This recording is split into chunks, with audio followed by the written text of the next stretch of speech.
Okay, ladies and gentlemen, if you can make your way in and take your seats, and please ensure that your phones are on silent. It still amazes me that for the military people doing that 15:30 in the afternoon, there are still phones that are blazing.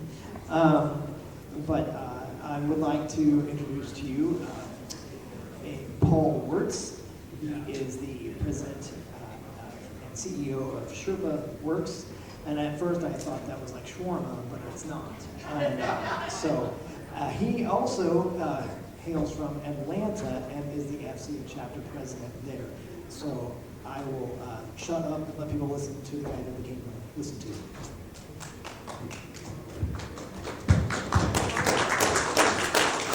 Are you clapping because I shut up? No, he promised us $5 each if we clap.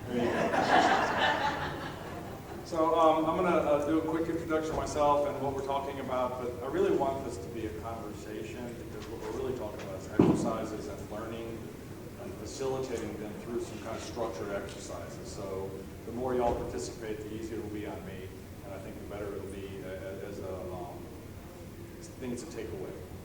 So, my name is Paul Wirtz, and as you said, I'm CEO of Sherpa Works. I retired from AT&T and started my own company doing a lot of the same stuff I did at AT&T.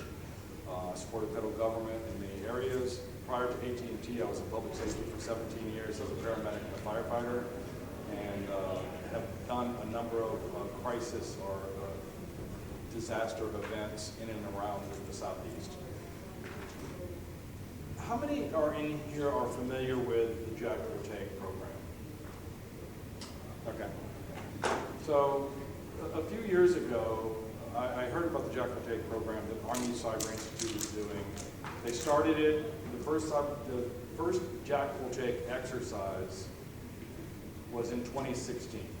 And the exercise was designed by the Army Cyber Institute to test multiple areas of critical infrastructure at multiple levels of government. So you're familiar with the 16 critical infrastructure areas for Homeland Security? Okay. So their idea is test at least 2 of them. Sometimes you can do 3 or 4. A lot of times they overlap. And then with multiple levels of government, you're talking about local, state, community, federal, and other organizations that are appropriate. In Atlanta last year, we did one that we had the City of Atlanta was present. We had Hartsfield Airport. We had the Watershed Authority, all representing local institutions. And then we had the Georgia Cyber Center, we had Georgia National Guard, GBI, and then at the federal level we had the FBI, Homeland Security, FirstNet, the Army, and the Air Force were also. So in one room, we did a day-long cybersecurity exercise where the events started out. And a lot of times these events start out as a physical event, and in today's world, very quickly they can transition over to the virtual world. So that day started out with an accident. A car hit the Watershed Authority's headquarters, and the idea is what is the implications of that? Is that just an accident, or is that something else? And how do you find out about it? You find out about it on the news, somebody give you a call, or you're in the office when the car hits, right? And so the exercise that day was coordinated, and Clint Walker, the gentleman that was just in here, he was actually the dungeon master for the day, if you will. He was the guy that kind of set everything up, and he would walk through and say, you know, there's an accident at Watershed Authority. You know, the guys at the Army was like, okay, we don't have a duty to respond to a local event. But then the second question is, well, does that impact your people? Does it impact the water on your base? Does it impact any, the areas where your people live? So it's multifaceted. And so you go through that, and they find out later on that that actually was a bad actor, that there was somebody that did that on purpose, and they were coordinating with somebody inside the Watershed Authority who sent out a malicious email and said, hey, there's been an accident, headquarters, stay home. So how many of your employees, if they get an email from the office that there's been an event that you can look at the news and see, stay home, would actually stay home? And it could be a lot of them, it might just be a chunk of them, but what that does is reduces your capacity to respond. And then they had other things that were, over the course of the day, facing social media. And And this was all taking place around the time FIFA was supposed to come to Atlanta. So there's a lot of heightened international stuff. So the idea in the Jack will take exercises is, one, we assume that we're all smart, we're all professionals, we all know how to do our jobs, right? But when you're talking about doing the exercises, and this is where I want y'all to start giving me feedback, what are the goals of the exercises? What do you think you do these exercises for?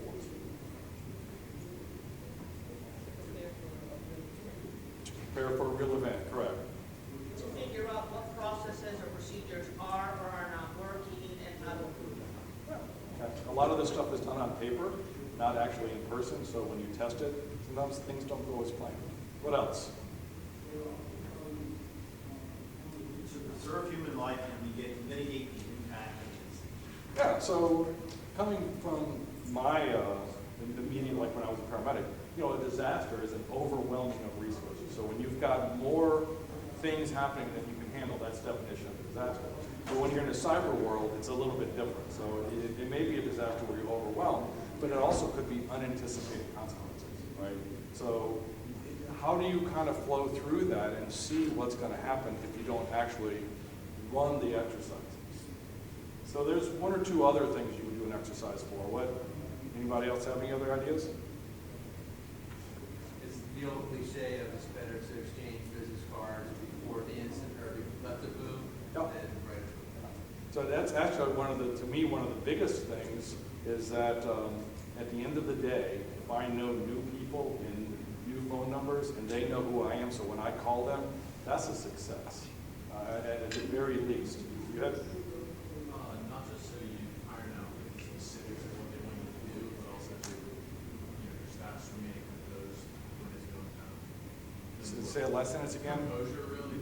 Yeah, so composure, and I apologize, so they're recording this, so I'm supposed to be repeating the questions that y'all asked me, so remind me if I don't do that.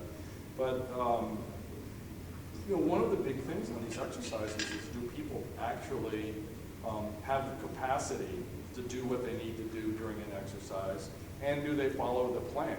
If you've ever done incident reports or postmortems in medicine, where they go back and see, did you follow the algorithm? Did you do CPR properly?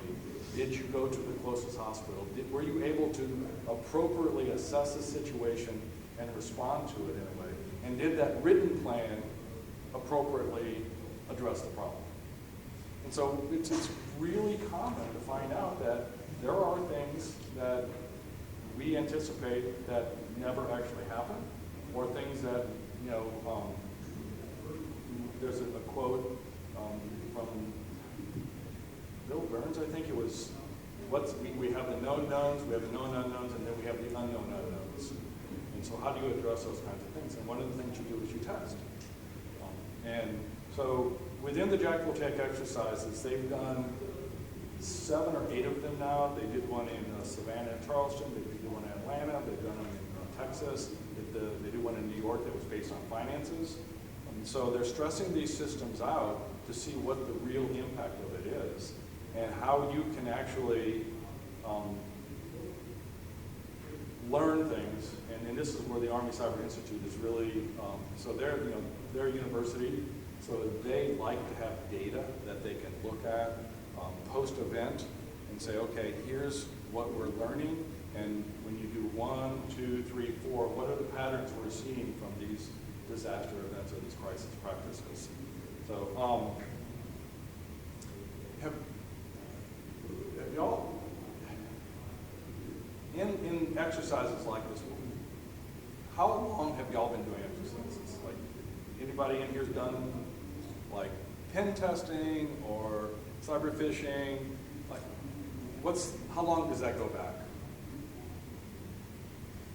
I don't know, I've been doing it with active duty stuff, so 85, 86. My first incident was FAT crash in 29 Palms, and I was a senior NCO at the air traffic control tower.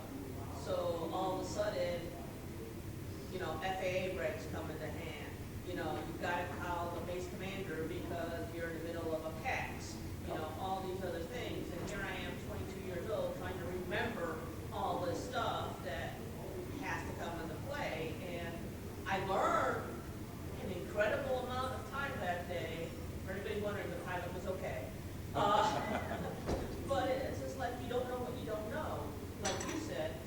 But as I transitioned to the civilian world, I was a federal employee.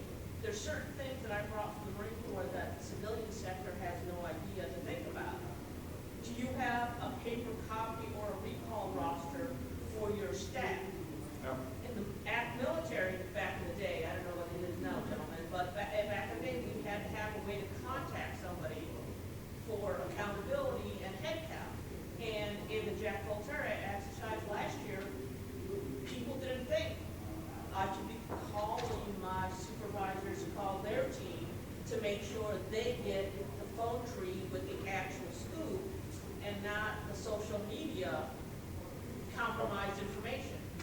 So Somebody else over here had a comment? I just say, so I think CyberGuard, cyber exercise started around 2012. National Guard Bureau Cyber Shield around the same time frame. I'm one of the founders of the Cyber Yankee exercise. We just had our 10th-year anniversary. Jack Voltaire, actually Chief Judy Esquivel, spent a couple of years with us, and that became Jack Voltaire. So that, from that perspective, you know, a little bit over a decade, and actually, Cyber Yankee is hands-on keyboard.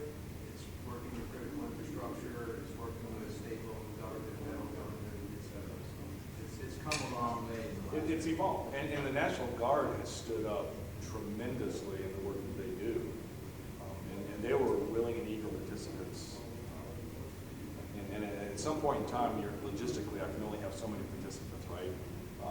But in the real world, so this year we're trying to add Savannah to the exercise, so there's going to be a virtual aspect to it.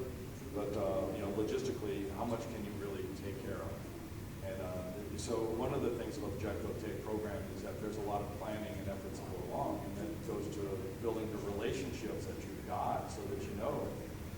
One of the things, and some of us were talking about this a while back, is that, you know, most every organization in here has a COOP plan of some sort, and you've had them for decades, if not centuries, right? How many of y'all's COOP plan involved working from home?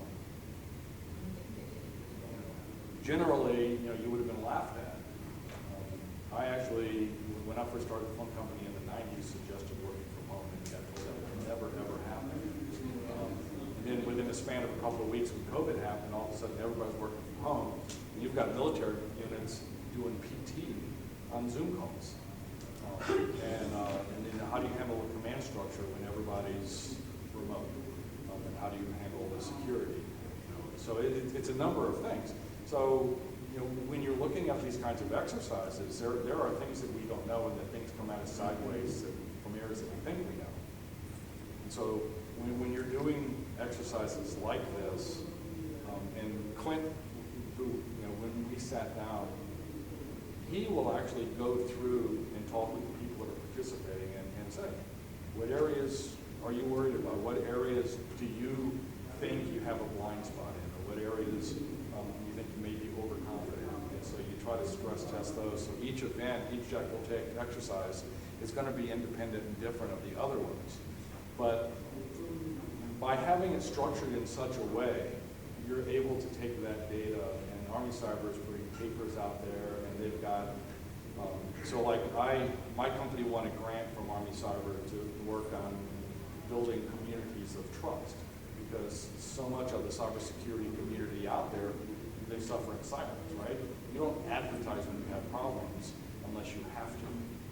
And that's not just in the private world, it's in the government world too. It's sometimes it can be a career limiting thing, and other times it can be a legal thing where you can't say certain, share certain information. But there should be resources, and there are resources within the government. It's just not widely known. There's another quote, William Gibson, who said, "The future is here, it's just not widely or evenly distributed." So we have to get those tools into the hands of people and share them and keep that experience that's out there. So there are two other things that we didn't talk about briefly on why you do these exercises. One is, oftentimes there's a regulatory or training requirements for, like say, hospitals or nuclear institutions or whatever, where they have to have so much training in order to get certified at some levels. And then the last thing is probably one of the biggest things is marketing, public relations. when you get that information out to the public and they're aware of what's going on, it really does highlight a few things. We had, FCO last year had a Homeland Security conference in Atlanta, and Major Grabowski gave one of the keynotes, and he was talking about if there's a war, Georgia's neck deep day one. And he kind of listed all the assets that Georgia has in there. He goes, you guys don't know it. You're already participating in this stuff. You know, you've got military bases around, but you've also got manufacturing, you've got Lockheed and all these other companies that support it. And so it's going to impact you from the beginning. So having the public aware of their participation and their engagement and what that might look like when we're doing these exercises is very beneficial for the long term. When I was at AT&T, they have a national disaster response team, and they did exercises. I don't know what they do now. I've been retired for a couple of years, but they would do 4 of them a year. And what they would do is they would roll into a town, act like a disaster happened, and then work it physically. So I went to one in Hollywood, Florida. We went to one in Atlanta. And so they'll say, okay, a hurricane hits Hollywood and takes out the local knot. What does that look like? So they roll in on a Monday, they set up shop, and they engage the local resources like they would in a disaster. They bring in cadaver-smelling sniffing dogs, they reach out to public safety teams, they reach out to all of the resources that would be on the ground in a disaster. On Tuesday, they bring in state and local officials, city mayors and council members and stuff, to see how they share what they're doing and to see how the city would respond. And then on Wednesday, they have federal resources. A lot of times it's the military, but it can be other things depending on the area. Like with the nuclear plant here, they would be definitely part of that. Then on Thursday, they bring in key partners, which would be like the power companies or any kind of other infrastructure that might be impacted. And then on Friday, they do a debrief. So it's a long, pretty impactful week. But when they sit down on Friday, the debrief, they always add, and they've got a binder where they always add papers, lessons learned. And so that is very structured from a telecom point of view.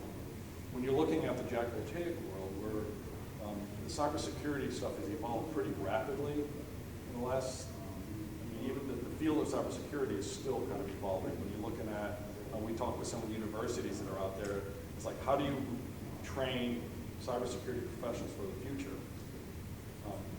The University of North Georgia has got partnerships with NSA and DHS, and they're doing a pretty good job, but the field, the discipline hasn't existed for them. So when you're looking at the cybersecurity folks, and I'd be interested to talk to you guys, where do they come from? Are they born and bred IT? Or, when you're looking at the commercial world, a lot of these guys that are in IT might have been HR guys or humanities or something, and they just got into IT because they liked it. Where are y'all going from? Yeah, I'm not integrated with cybersecurity guy myself. What's that? I said I'm not a cybersecurity guy myself. Okay. I come from a software background. So we have a signal command, right, which is not cyber adjacent. I'll get you 1 minute. I'd say there's a fair number of general IT. All over the cyber, they go specialize in cyber. And I know part of the problem UNG has is that people going into the cyber field, they don't fully understand it, right? So you've got people on one side that say, I got to be a brainiac to do cybersecurity, and they don't understand 99% of cybersecurity is blocking and tackling, right? It's just following the patterns and stuff that you do. And then the other end of the guys that say, I get a cybersecurity degree, I'm going to come out making $150 grand my first year. And neither one of those is true. It's not quite that sexy and it's not quite that brainy. You just got to do the work. But so you have. Yes, my name's Kevin McGill. I'm with George Mason University in Virginia. And in terms of cybersecurity programs, Mason had the first cybersecurity program in the country about 40 years ago. Before it was cyber, and so Wow. Of the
that UNG has done as well as help get your clearance, so when you graduate, you've got clearance, you can actually work. So they are facilitating that.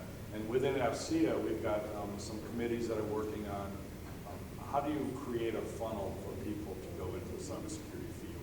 What does that look like at an elementary or middle school level and in high school? So talking about things like cybersecurity, capture the flags or hackathons, or even just some simple programs that can get people to understand that it is a welcome path. So how many of y'all do cybersecurity exercises today? I would have been surprised if you didn't raise your hand, right? So what do those exercises look like? I mean, are they multi-agency? Are they simple testing little things? Or is it a comprehensive review of systems and practices and the things that are written down?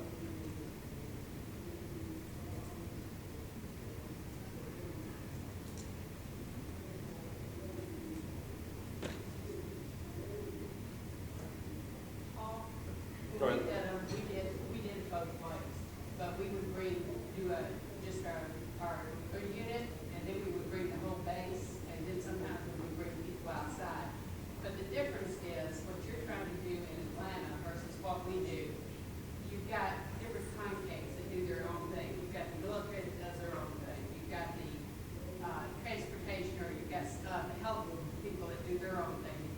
The big problem, the big complication we've got is how do you bring all these different divergent things together? And it's a different entity altogether.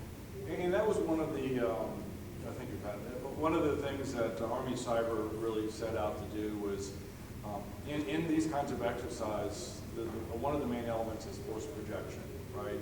So if you have an impact to critical infrastructure, how does that impact the local military response? Can they still perform their mission?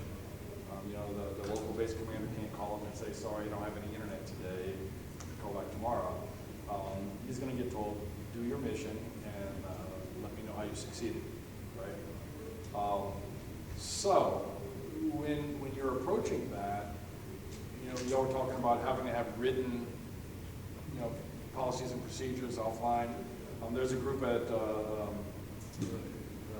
Air War College at Maxwell that called Blue Horizons, and they do these different studies. One of the things they were talking about is what is a day without a network look like? And particularly in the Air Force, if you're not connected to anything, that's going to be very troublesome for them. I would suspect not quite as bad for the Army, but still pretty impactful. What was that? So that's first aid training day. Yeah. Basic syllabus. Analog redundant backup. What's that? Analog redundant backup. Yeah. Paper, pen, and have your call list or your phone numbers on your desk. You have to have, the top, the knob, the sock, all those things. You have to do, the gal is inaccessible. You have to have a paper copy somewhere that says, in case of emergency, call 703. I will tell you, so when I first started working at AT&T and supporting the Air Force, one of the first bases I went to, I gave the guy my card. He took out a roll of tape and taped it to his desk. And he was like, what is your role? And he wrote it down, and that's right. Yeah, I mean, you have it handy there, what to do. And going back and reviewing the stuff, when I've been involved with exercises where they come back and say, okay, here's what you did, here's your timeline. When I worked at the fire department, they had, and this has been many years ago, the reel-to-reel tapes. After the first fire that I worked, they played it back, and I'm like, what is this? And they're like, that's you. I didn't recognize my voice, and I sounded scared because I was 18 years old dispatching fire trucks to a fire. And they're like, here's what you did, here's what and it's instructional. One, it makes you not want to be in a tape again like that, so you're practicing. But it also really, when you're looking at, like when we used to teach exercises and stuff, you, practice, right? But like when we would roll out things at the phone company, you start with smaller markets that are less impactful. So we would do stuff in, say, like Birmingham or larger cities and you go out, when you're doing these exercises, you want to make sure that the impact is understood and at least somewhat predictable, right? So you know what you're going to be doing and what you're testing. One of the things that we find that's really common is that as we're moving into a connected world, the Internet of Things has changes that people don't fully understand. And so you all seen the IT/OT discussion, right? So the operations guys that have all of these things that are out there, and it can be HVA systems, it could be access control, or whatever, that are going to be going online if they're not already. You know, the OT guys are like, this is great. And, you know, we love that. You know, you can see what's online, you can see stuff. The IT guys are like, yeah, this float is not worth it. We need to understand the impact, you know, because there's unforeseen consequences where maybe, you know, you read about the systems, like say for access controls, you read about systems that are just going open, but sometimes they go locked and you can't get out. You can't open a door. So what are the safety implications there? So when they test these things, you have to test everything along the line.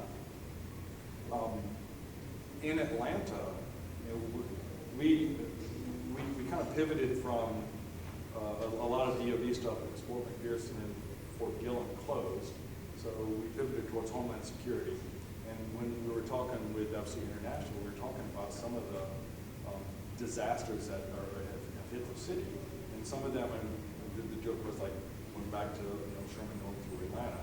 But you look at Equifax, you look at the Colonial Pipeline, you look at the city being ransomware. 5 or 6 years ago, somebody burned down a section of I-85. I don't know if y'all are familiar with that. So what was the impact there? Well, it happened to be in one of the busiest areas of town. So you got the CDC, you got Emory University, you got the artery going to downtown Atlanta. So what they did was, one, they got to see if people could work from home. They started doing ride shares. They reached out to Uber and Lyft and said, can you just like do group stuff? And then they had AT&T, some of the other larger employers, to start having stuff at parking garages so they could get more people to come in on a more efficient methods of transportation. So, and you know, some of these things, if you think about, you know, Clinton was talking about the Colonial Pipeline. It went all the way through the Eastern Seaboard. Who knew the one critical point was in Alpharetta, Georgia? And that was where they got shut down. You know, it was in our backyard. So when we're looking at these kinds of exercises, you know, are y'all familiar with the kill chain? And so this is effectively what you're testing for. It's like, where are the weak points, and where can you actually go through and say, okay, I can have the maximum impact with the least input. So I got a question for you based on your expertise, and I'll start off with a hypothetical. So you're a former firefighter? Mm-hmm. Okay. So if a cyber attacker goes after the fire control panel at Hartsfield International Airport and basically seizes the ability to do any kind of fire detection, fire suppression. As a fire marshal, what would be the first reaction that you need to tell the airport that you want to do? I don't know. So The answer is to be you clear, got to evacuate the airport. The building's no longer inhabitable. it would, yeah, and You have a fundamental human safety risk. right. So the question is, how do you start them, right? Yeah, why are we not exercising this stuff? So I've been through many jackal takes. We are not treating physical safety, human safety as the highest priority. You just mentioned the attack on the water system where someone drove into the water authority. Did anybody ask her to exercise? Is there potential poisoning the water? Yes, they did. What? Yes. They did. Yes, it is. So what I'm getting at is that when we're looking at OT exercises, we're looking at Voltaire or wherever, from my perspective, what I've seen, and I've seen every one of them, we are not prioritizing, okay, there's been a cyber attack. What's the physical impact?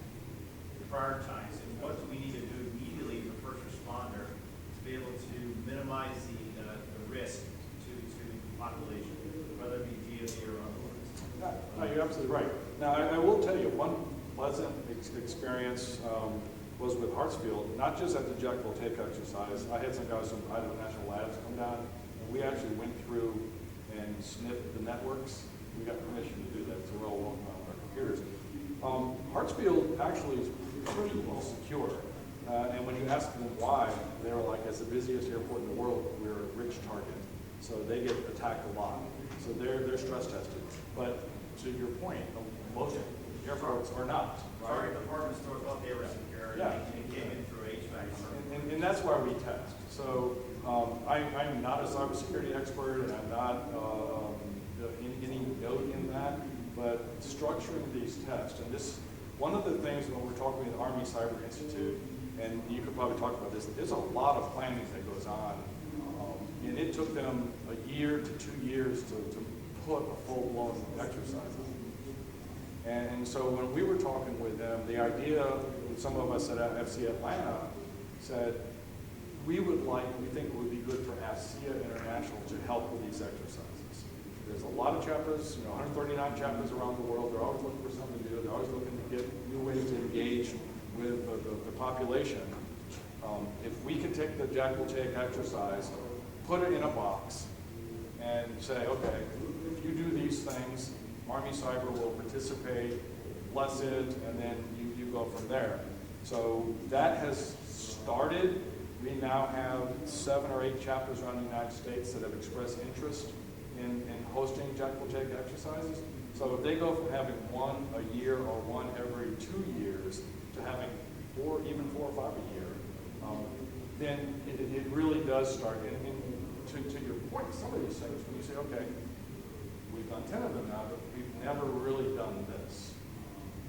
Because one of the things when you're doing exercising, like with pen testing, what's the knock on pen testing? Everybody checks the same thing, right? So if you have somebody pen testing your network, and you should change vendors every year or two because you want different people doing different things on your network. Go ahead. Okay, so you have Savannah Riverside in South Carolina, here, not that far down the road, you have Plant Mobile, and then of course you have Fort Eisenhower, and you have all the hospitals. Is there any discussion or talk about us having a Jack Voltaire exercise studio? We have, okay, so the question was that with Vogel and Savannah River Plant and Fort Eisenhower, what was the other one?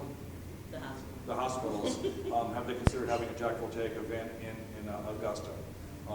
I haven't been participating in any of those conversations. I do know that Eric Toller with the Army Georgia Cyber Center has participated in the Jack Voltaire event, so I don't know if they've had some separate stuff.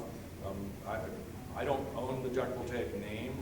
It's actually trademarked by Army Cyber, so we have to be careful how we use their wording. So like if you looked at the website last year, we said it was a Jack Voltaire inspired event. But they were there, they endorsed it, but it's all these legal things. But I don't know that they have or have not. We're certainly talking to them. And one of the things that we logistically speaking, when they said they wanted to do Savannah this year, it's like, okay, what does that really mean? What do I have to test and what bandwidth do I have? We're all volunteers that are running the event.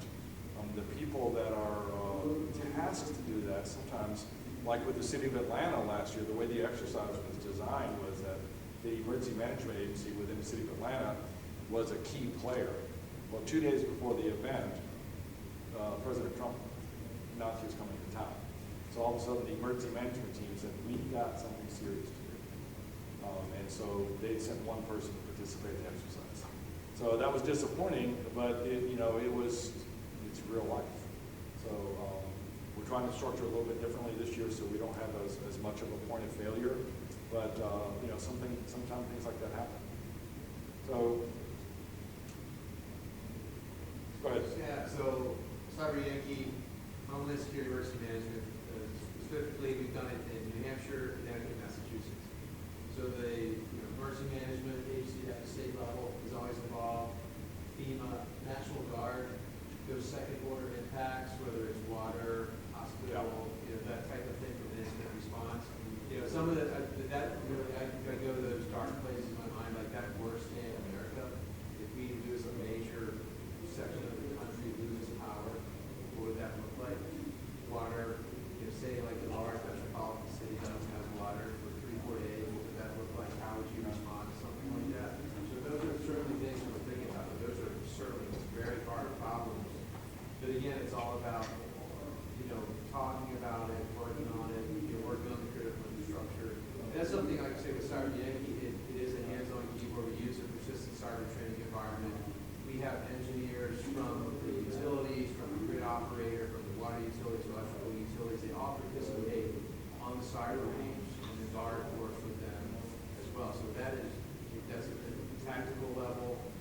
past, we've worked with Cyber Command, we've worked with National Guard Bureau, we've had Cyber National Mission Force, from that, even where the nation-state actor did the attack, and then what does the Title X Department of Defense do from a response action, offensive cyber against that actor. So we've looked at all of that over the last decade, and there is, in Cyber Yankee typically is about 300 participants. Cyber Shield, our one is 800.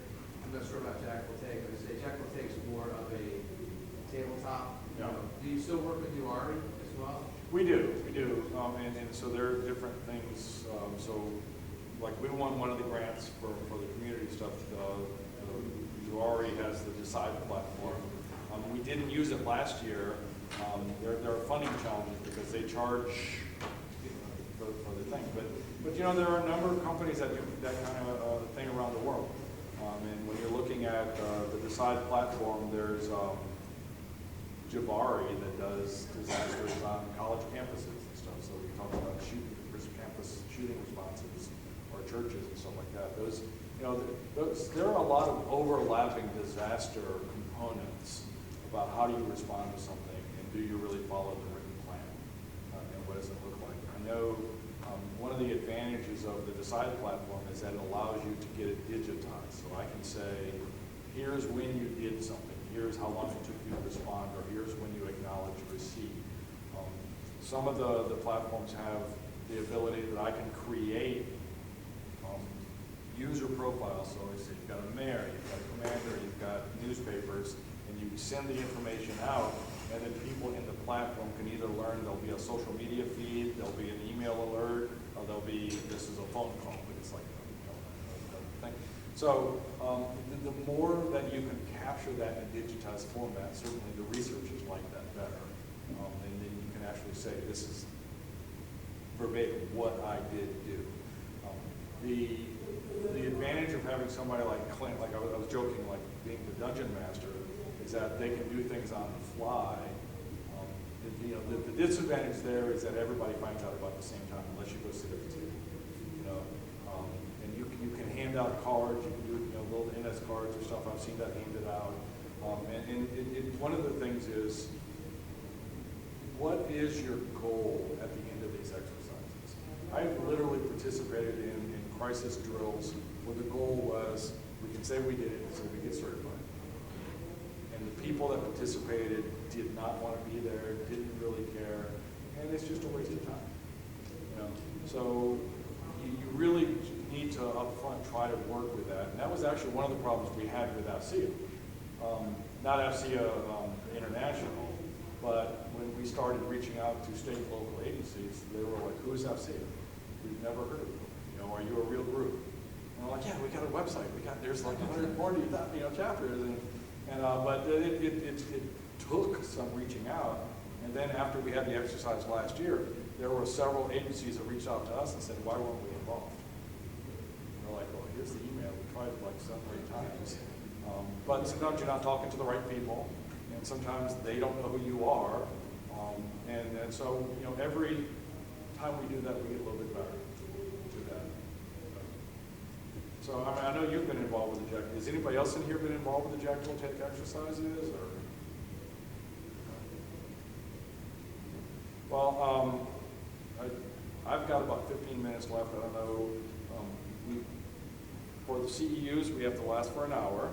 But if you guys have questions, or there are things that I didn't go over, or if you want to talk about setting up a Jack Will Take exercise in your area, discuss that now if you like. Paul? Yeah. I think it's important to tell people that if you're in a different organization, CISA, as in the regional CISA, will work with you to help you set up these exercises. The concept of law we're trying to write, we're saying this is going to be a joint effort between CISA and AFCEA, and try to make AFCEA as the representation and CISA as the people that are really doing it, because they're the really people that are bringing Homeland Security together. Yeah, and that is an important point, because initially they did not want to do Jack Will Take. They're generally not involved with DoD at any level, but when we started looking at how they might participate, they they've agreed to. I mean, CISA's mission has been exponentially exploding over the last decade. And so I think, even people within Homeland Security realize they're going to be doing this sooner or later. So how can they get involved in a way that fits within their mission and help? They're already doing, again, Clint is out of Atlanta, so I relate to him a lot, but he already goes around and does these exercises on a smaller scale with a number of cities around in the Southeast. And so do other members of that team. So when you're looking at doing the Jack-Voltaic, which adds a little bit more complexity to it, but to your point about, I've been involved with some white papers where they were talking about how do you respond to disasters, right? One of the things was within a matter of days, if banks are out of commission, how do you facilitate any kind of commerce, gas, food, things like that, without declaring a full-scale disaster? And somebody suggested that if you're a critical person, and they were listing critical people, even people that do payroll within the government, that we could just make sure that they get a satellite phone and internet and stuff. And then it's like, okay, well, how many days beyond that? Do they have to have a generator? What kind of power do they have? Well, if Paul has a generator and a phone in his house and nobody else has power, how long do you think it's going to be before Paul's really popular in the neighborhood? So then maybe you need to take Paul away from that and put him in a secure environment. But then, how many people are you going to have in a compound? Where do you draw that line at, and what does that look like? I'm from New Orleans, so Katrina, my family, my mother, my grandmother lost their homes in Katrina, and there were days, weeks, months, and there are people that are still impacted by the hurricane a decade later. And so how do you really kind of structure a response and a recovery in that? And in cyber, there's just so much we don't know, and where it's impacting everything today. Any other questions or insights? So for DHS, there is at least one cybersecurity advisor now in every state. They're trying to add two. Some states already have two. A lot of them either serve in the Guard or the Reserve, so they do have that connection, or they're retired. Like the cybersecurity advisor for Rhode Island is a friend of mine, retired Army National Guard colonel. So they do the chief of cyber for Region 1, which is New England, is a retired Army officer. He served as cyber command, so there is that tie-in. But they definitely have a lot of resources that are free. The cybersecurity advisors, the services that they provide are all free. They have on-the-shelf TTXs. It's just really contacting them, asking for their assistance, and getting on the schedule. Because if there's only one or two of them in a state, they're typically booked out pretty far. But the price is definitely right. So that's another resource. And they're actually fun to work with, one, because they were eager to participate, but two, this is whatever the knock is for reservists or whatever. In cyber, it actually works out very well, because a lot of people that are in cyber in the reserves or National Guard or whatever, they also work in cyber in their daytime job. So these guys are bringing current active skills in the civilian world. So that is very relevant with what they're doing in their military job. And that's so, again, they're what the National Guard's done over the last decade with cyber is just incredible. And it doesn't get as noticed as you would think they should. So, anything else? Any other questions?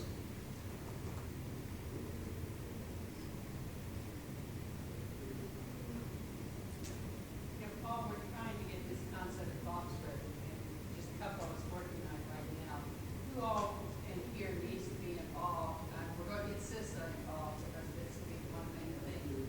Who all should be involved in approving or looking over this concept of box? Who all wants to be, what agencies do all want to be involved as we talk about how we're going to go forward with these exercises so that we can duplicate this across the country? So, Joe, I know you're not talking about possibly doing one in Tampa. Yeah. So if you were going to do a critical event in Tampa, what might that look like for you guys? So when we discussed it, I started thinking about it, and I reached out to a few people and got some buy-in from the military as well. And so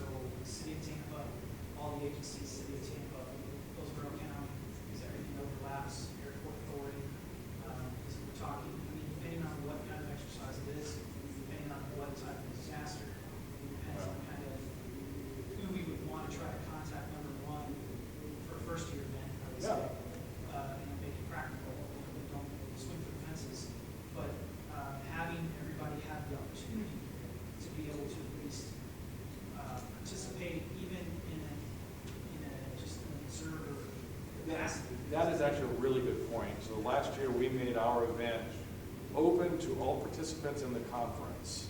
So it wasn't open to the general public, but if you're at the conference, you can come.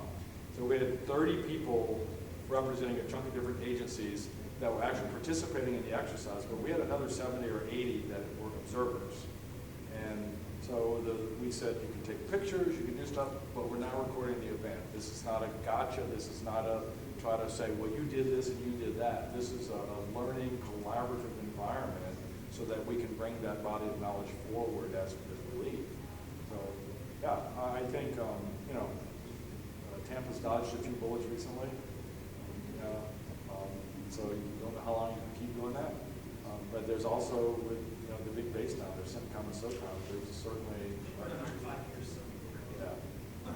I was in meetings in Tampa when the hurricane last time, and the manager of the restaurant said, you guys have to leave, we're shutting down, the city's closing. And then like an hour or two later was when it diverted and didn't get clear water. But they were taking it seriously. I mean, everybody was, traffic was jammed getting out of there. And I wasn't key to what was going on in the base, but I'm sure, with some of the bases where you have to move assets out, like with Tyndall Air Force Base when hurricane came in, they were able to move some of the planes and stuff to other locations before the base got trashed. I think that for the most part, I think there's some things that hurricane would find problems with, but they're pretty well exercised in the field specifically. I know that they have a back plan would be easy to, but getting all those organizations together, because I see it as a process, like we were talking about. First year, don't swing for the fences, get as many people as possible. Then you get more people who want to participate, and then maybe you get more specialized with other things along the way. So at least at year 10, you've experienced multiple facets of what it could be, and you've refined your plan along the way. And hopefully someone said, man, I didn't think about that. I probably should add that to my comments. Absolutely, yeah. So we were actually planning on doing one in conjunction with TechNet Cyber this year.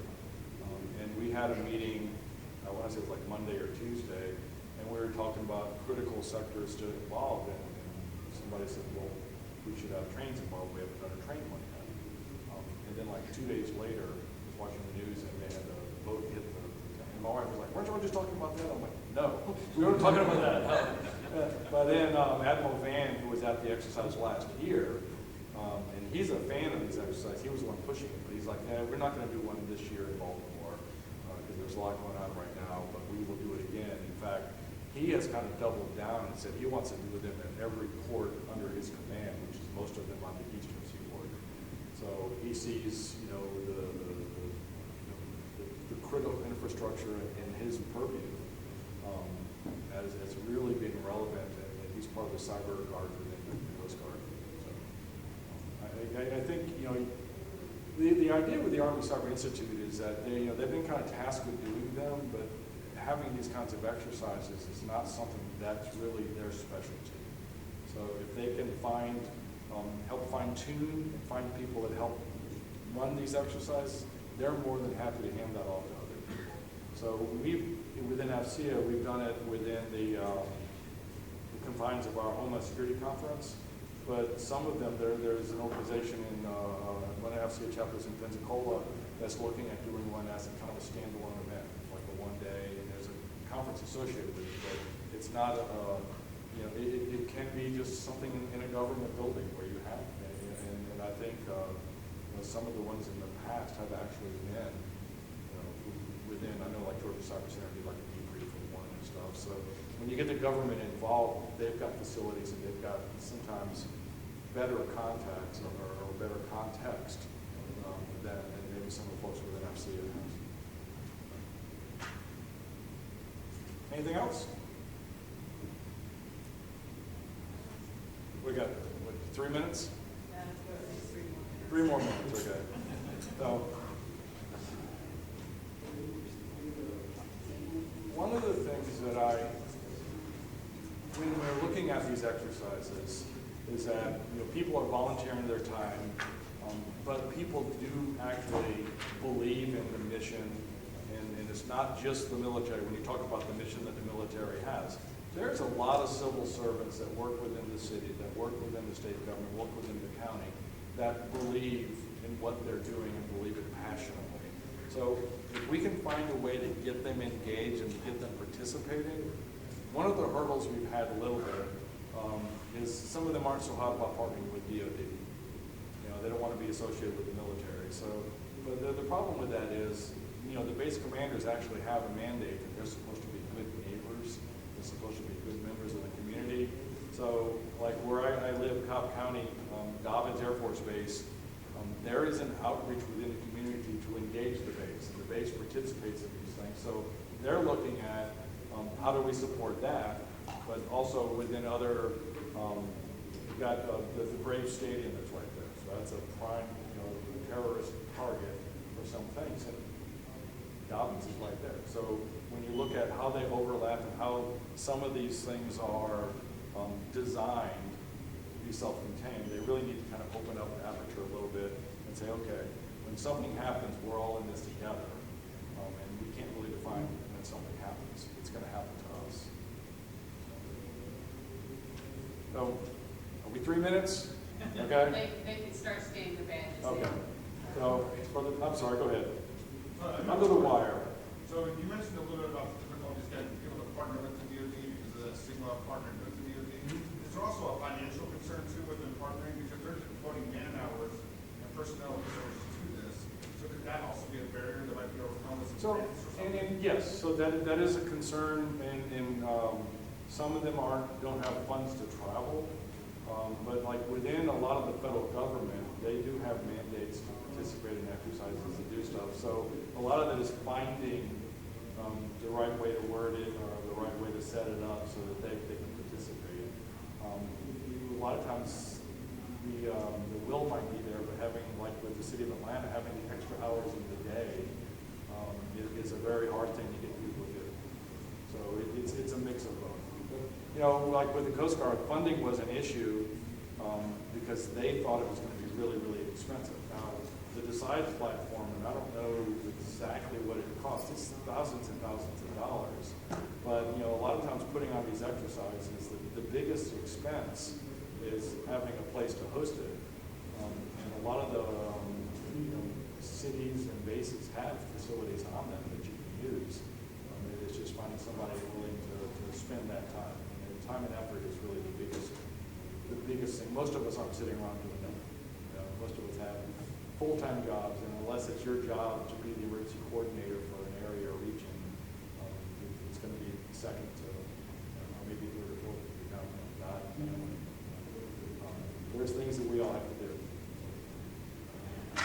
So I appreciate y'all's time today. If I can help in any way. Oh yes, so on the back there are some cards for the Homeland Security Conference that we've got coming up in November. The agenda is being posted within the next week or so, but come out and join us. Come be a part of it.